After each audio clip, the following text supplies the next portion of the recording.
La restauration de la Studebaker 1951 est très longue.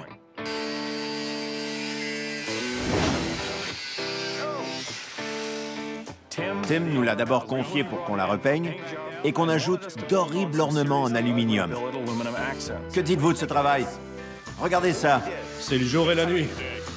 On a complètement redessiné l'arrière de la camionnette, le haillon arrière, les garde-boue et tout le reste. J'ai confié ma camionnette à Phantom Works pour qu'on la repeigne, qu'on en modifie la carrosserie et qu'on refasse l'habitacle. Waouh!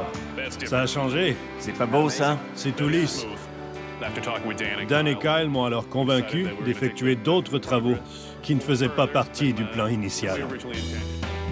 Notre plan pour la Studebaker 1951 inclut de nouveaux bas de panneaux latéraux, une boîte personnalisée, de nouveaux phares arrière, des portières dites suicides, une calandre redessinée et un habitacle refait à neuf, incluant le tableau de bord et les panneaux des portières. On a refait toute la surface et le bas de caisse qui était rouillé. Quand un homme arrive avec une Studebaker et accepte qu'on y mette le paquet, je suis parti. Dans le domaine des voitures anciennes, il n'y en a pas de plus belle. Jusqu'ici, j'ai investi 80 000 $ dans cette camionnette. On voit que c'est une Studebaker, mais ce n'est plus une jeune fille sans poitrine. C'est plus une Marilyn Monroe. Qu'allez-vous faire avec la calandre? Eh bien, je veux étudier ça et vous montrer quelque chose de bien plutôt que de tout précipiter. Parce que c'est sans doute la partie la plus importante de cette camionnette. Quand on la voit arriver, c'est ça qui capte l'œil. C'est fantastique de travailler avec Tim. Il veut maintenant une nouvelle calandre pour sa camionnette et j'espère qu'on sera à la hauteur de ses attentes et qu'on en fera la plus belle camionnette jamais construite par Studebaker.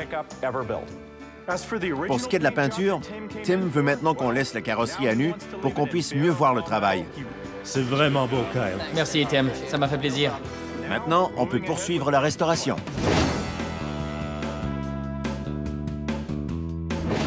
La Studebaker de Tim a été complètement refaçonnée. En ce moment, je travaille sur le tableau de bord de la Studebaker. Et j'attends un nouveau cadran que je dois intégrer à l'ensemble. Je visse les pièces ensemble pour qu'elles soient bien collées. Je trace ensuite une ligne, je coupe ce qui dépasse, je soude, puis j'élimine les imperfections à coups de marteau. Quand la Studebaker est arrivée, il y avait une horrible grille à l'avant, comme celle qu'on retrouve sur les camionnettes Chevrolet des années 80. Ça n'allait pas du tout. Dès le premier jour, on savait qu'on allait l'enlever. Kyle a élaboré un beau concept, je dois lui accorder.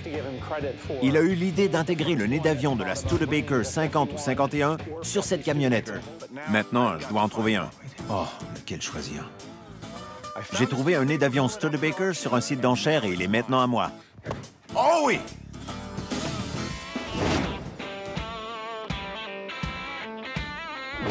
Dan, devine ce qu'on a reçu. Quoi? Le nez de la Studebaker. Le nez de la Studebaker que j'ai acheté par Internet vient d'arriver. Et j'ai très hâte de faire le design de la grille pour la camionnette de Tim. C'est magnifique! Avec ce nez, on va avoir, à ma connaissance, la première camionnette avec cette ornementation, ce qui est vraiment super. Regarde-moi ça! C'est pas génial? Prends-le! C'est aussi lourd que le pare-choc d'une voiture neuve. Ouais, c'est super. Je voulais ajouter une petite touche, mais ça, c'est beaucoup mieux. Ouais. C'est notre pièce maîtresse. Et on doit lui rendre justice. Ah oui, Parce qu'elle est superbe. c'est très beau. J'aime ça. On va la chromer et éliminer ses lettres. Ouais. À partir de maintenant, je vais tout revoir mon concept. Dan et moi n'avons pas les mêmes goûts. Et on se dispute parfois.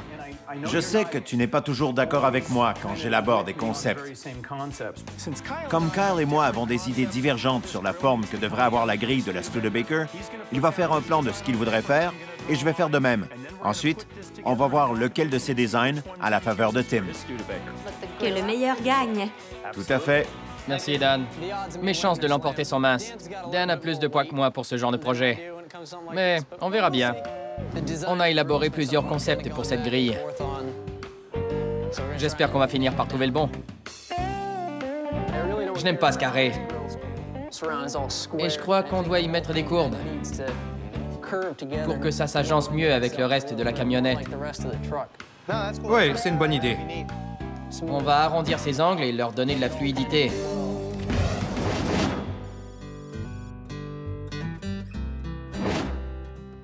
Je travaille actuellement sur la grille de la Studebaker et je veux qu'elle soit parfaite. Que fais-tu? Salut, jeune fille. J'essaie d'élaborer un concept. L'arrière de la Studebaker est magnifique. Kyle a fait du beau travail, mais je veux que ma grille soit posée à l'avant. Laisse-moi te montrer ce à quoi je pense. Je veux que ça soit de style Art déco. À l'époque de la conception de cette camionnette, l'Art déco était encore très en vogue, même si c'était un style qui commençait à décliner. Comme la camionnette est superbe avec toutes ses courbes, j'aimerais qu'on puisse y intégrer le style Art déco. Je suis surprise. C'est vraiment beau. J'ignore si Tim a une idée de ce qu'il veut, mais entre toi et moi, la grille qu'il y avait sur son véhicule, c'était vraiment affreux. C'est vrai. J'ose espérer que Tim sera heureux de ce qu'on lui proposera. J'aimerais que cette grille ait presque l'air de flotter, tu vois, ce qui rendrait la camionnette encore plus belle. Ça va être très beau. Ouais. Que feras-tu si Tim choisit le design de Kyle? Pourquoi tu dis ça? Je suis réaliste. Oh, réaliste. Et s'il ne choisissait pas ton dessin? J'aime bien le concept de Dan. Je le taquine seulement un peu. C'est très beau. On verra ce que Kyle va pondre. C'est un expert pour façonner le métal, mais moi, je suis un maître en design. On verra bien. On verra. Ouais.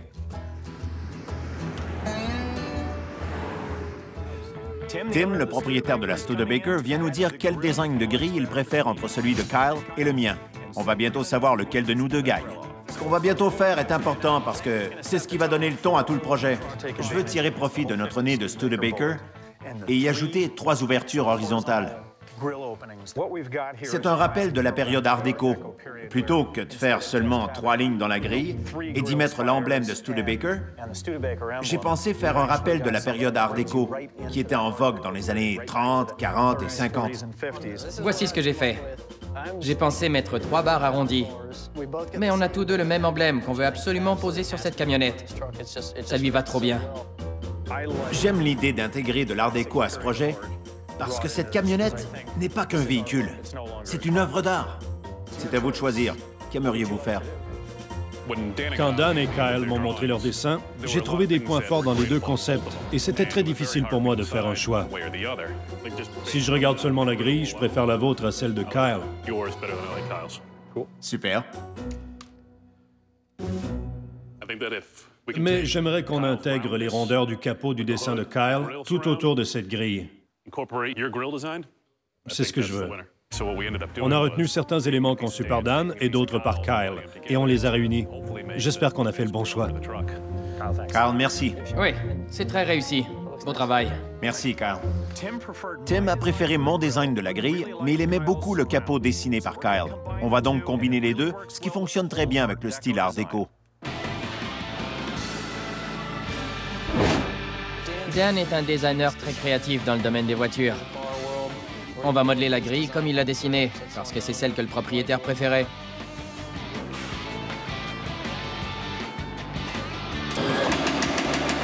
Pour créer cette grille, Kyle commence par créer des formes à l'état brut.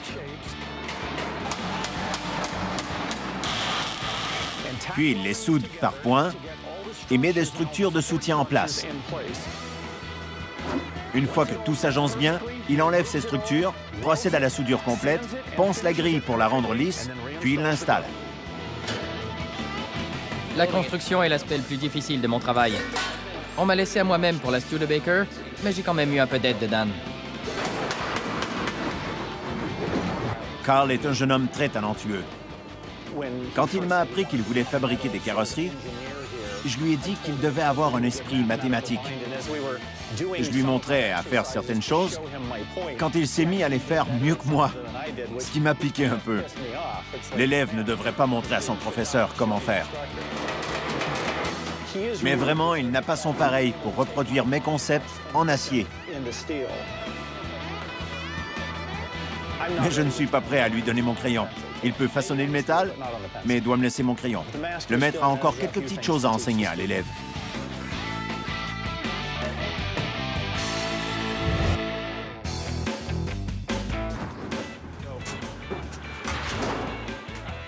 Tim vient voir nos progrès sur la Studebaker.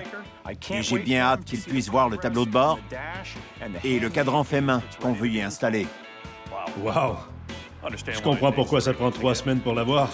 On peut remettre le compteur à 0. Super, je vais épargner en frais d'assurance. J'ignore si vous l'avez remarqué, mais il y a des indicateurs pour les clignotants. Mais ça ne nuit pas à l'ensemble. Je n'oublierai pas d'éteindre mes clignotants. Tim adore le cadran fait main. Il a été aussi enthousiaste qu'on le souhaitait. Voulez-vous voir ce que Kyle a fait?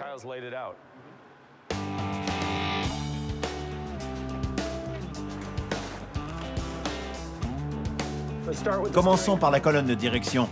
La hauteur est bonne? Ouais. Le volant vous convient? J'avais peur de manquer d'espace pour mes jambes. Mais tout est à sa place, c'est parfait. Il faut aussi déterminer où sera le cadran. On a 3 options. D'abord, à gauche. Selon moi, ce n'est pas l'idéal, mais je veux juste que vous sachiez que c'est possible. Ouais. Il pourrait aussi être posé au-dessus du volant, où on pourrait faire quelque chose de très bien. Mais ce cadran est si beau qu'il serait dommage de le mettre devant un volant qui le cache à moitié. Le problème avec ça, c'est que ça meuble peut-être un peu trop ce coin. Ouais, voici où il devrait être placé selon nous. En même temps, c'est une position classique, surtout dans les voitures d'avant-guerre.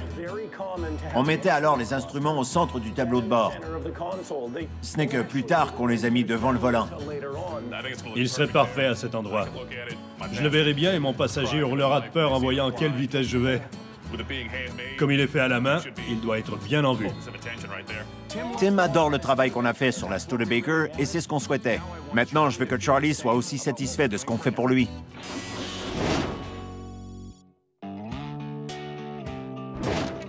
Tim, prêt pour le grand jour? Tim est venu chercher la Studebaker, mais avant, je dois lui parler des travaux effectués et du montant qu'il nous doit. Je vais faire une récapitulation de ce qu'on a fait. On a refaçonné le garde-boue existant pour qu'il s'ajuste à la boîte arrière qu'on a complètement redessinée, restauré le haillon arrière, posé des portières suicides, puis finalement, on a installé le nez d'avion sur la grille de la camionnette. Je crois que c'est réussi. En entendant Dan m'énumérer tout ce qui avait été fait, j'étais enthousiaste. Parce que j'ai suivi progressivement tous les travaux. C'était bien d'entendre la liste complète et de savoir que je pourrais enfin voir ma camionnette. La carrosserie est toujours à nu? Toujours à nu.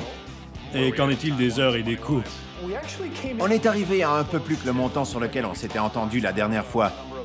Ça totalise environ 1500 heures, ce qui donne un montant total de 124 700 $.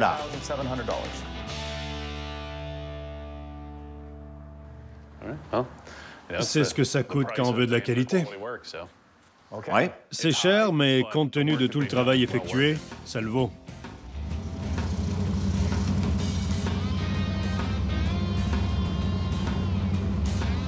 Wow! Superbe! Elle roule tout en douceur. Elle est magnifique. C'est comme vous vous y attendiez? Ça dépasse mes attentes. Ce nez d'avion est à sa place. Il attire l'œil, mais ne prend pas toute la place. C'est superbe. Comme la couronne sur la tête de Miss America. C'est une magnifique camionnette et je l'adore. Il y a plein de petites touches uniques. Ils ont fait un boulot incroyable. Voici le bouton pour ouvrir la portière. Sous cette petite porte de la console se trouvent tous les boutons dont vous avez besoin et ils sont facilement accessibles. Et ce qui est bien avec ça, c'est que vous pouvez verrouiller et ouvrir les portières et allumer le chauffage ou l'air climatisé du bout des doigts. Vous pourrez tout faire sans quitter la route des yeux. L'indicateur de vitesse est vraiment la pièce centrale. J'aime ce cadran où se trouvent tous les instruments de bord plutôt que d'avoir plusieurs cadrans. C'est parfait. Il ne reste qu'une chose à faire. Allez faire un tour. Allons-y.